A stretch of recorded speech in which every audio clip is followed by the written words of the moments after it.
Hi everybody, it's Miss Caroline here, and today I am discussing natural consequences.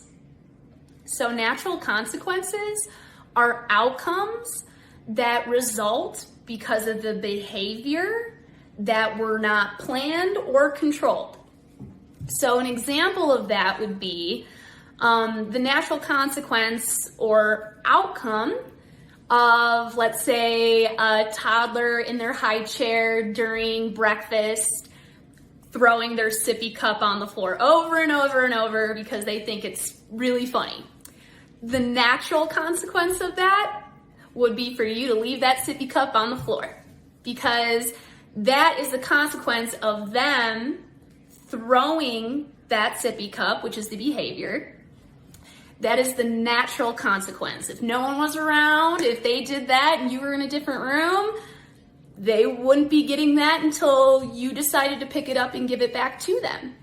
But if that is a behavior that becomes consistent and it's interrupting a successful breakfast or lunchtime, then the tactic of using natural consequences might be a useful discipline to show your child that they don't always get something they throw to the ground back just because they want to throw it again. So they might have to go a few breakfasts or lunch without any milk or water for the time because they threw it on the ground.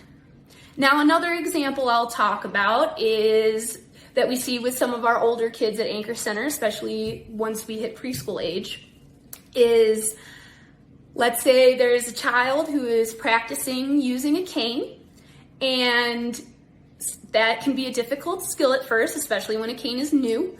And let's say this child continues to play with the cane instead of keeping it on the floor to receive feedback about their environment.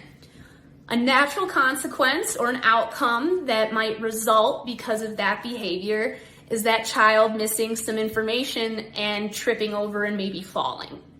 And I know that also sounds difficult. Natural consequences can sound a bit difficult because they are going to challenge us as adults around emotions and around safety.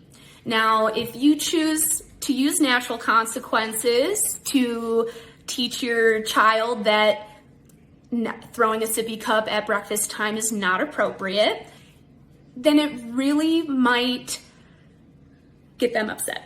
And because they're upset, obviously your child might cry, they might want it back, and you can't explain, you threw your sippy cup on the floor, I can't get it anymore. You have to leave your sippy cup on the tray if you want to drink it. And I encourage you to stick with it, even though it might be challenging, and talk through it.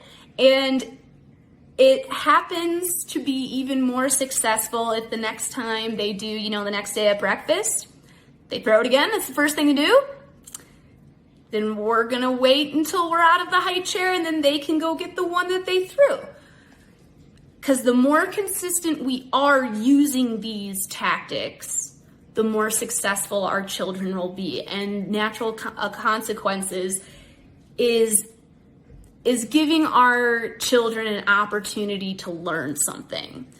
Again, I know this sounds scary, and I'll go back to my example with a child learning to use a cane. The protectors in us want to keep our children safe at every turning corner, and that's something that comes naturally to us as caregivers. However, when you know your child is in a pretty controlled environment where they're going to be safe, even if they did trip and fall, they might get a scrape. They might fall down and get scared, and they might get upset. However, that was a natural consequence of them maybe not using the tool that they have correctly. So that becomes a learned opportunity for them to use that tool correctly. You can go and follow up with them after, oh my goodness, are you okay? I saw that you fell. Next time, let's try and keep the tip of the cane on the floor, and I bet you'll feel it and you won't fall. We really want to take the natural consequences and turn them into learning opportunities. And this is a very powerful way for our students to learn. I have to say, I think it's a powerful way that human beings learn altogether. So again, this all really does tie into self-determination as far as what your children will be confident doing in the future. If your child consistently if someone's there to save them every time, have the opportunity of learned helplessness, which I won't get into too much because I know that there's another infant toddler staff member talking about learned helplessness, but as your child grows, it will become more difficult for them to gain that confidence to go do something on their own. So again, natural consequences are a very powerful way that our children and us as people learn. Thanks so much. Bye-bye.